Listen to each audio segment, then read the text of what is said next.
আসসালামু আলাইকুম সম্মানিত ভিউয়ার্স, আশা করি সবাই ভালো আছেন। এই আমাদের কাঁঠাল গাছ, এটা দেখানোর কারণ হয়েছে আমাদের সময় আজ থেকে 10 বছর আগে যখন আমরা ফুটবল ক্রিকেট খেলতাম, বড় কোনো টুর্নামেন্ট, বিশেষ করে ফুটবল টুর্নামেন্ট হলে গাছ দিয়ে আমরা খেলাধুলা করতাম। এখন খেলাধুলো হয় টিভি, ফ্রিজ বা প্রাইজ মানি থাকে। এই গাছটা দেখানোর কারণ হচ্ছে, অন্যতম কারণ হচ্ছে, এই গাছটা আমি আজ থেকে মেবি 14 বা 15 সালের দিকে এই গাছটা আমি খেলাই পাইছি, ফুটবল খেলাইয়া। আমার ছোটো ভাই পাইছে আমাদের ইন্দ্রকুল মাঠে, ইন্দ্রকুল হাই স্কুল মাঠে। কাঁঠাল, অনেক বড় বড় কাঁঠাল হয়। এই গাছটা খেলাই পেয়েছি আমি।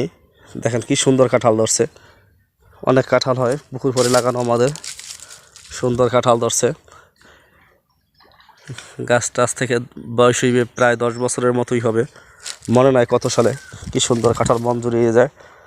সবাই খেলাধুলা করলে এরকমের গাছ দিয়ে খেলাধুলা করবেন, প্রাইজ থাকবে গাছ, পরিবেশও ভারসাম্য বজায় থাকবে। দেখেন একটা কাঁঠাল গাছ, আরও গাছ আছে আমি খেলাই পাইছি। আমাদের ওই ছিল আকাশি গাছ, ওটা আরেকটা জানি কী নাম আছে, আমরা আমাদের বাসা আকাশি গাছ বলে দেখা যায়। ওইগুলো খেলাই পেয়েছি। ওই জায়গায় 2টা গাছ আছে। এই আজকে এই কাঁঠালগুলো খুব সুন্দর দেখা যাচ্ছে, কিন্তু আপনারাও খেলাধুলার আয়োজন করলে গাছ দিয়ে আয়োজন করবেন, ফিউচারের জন্য ভালো হবে।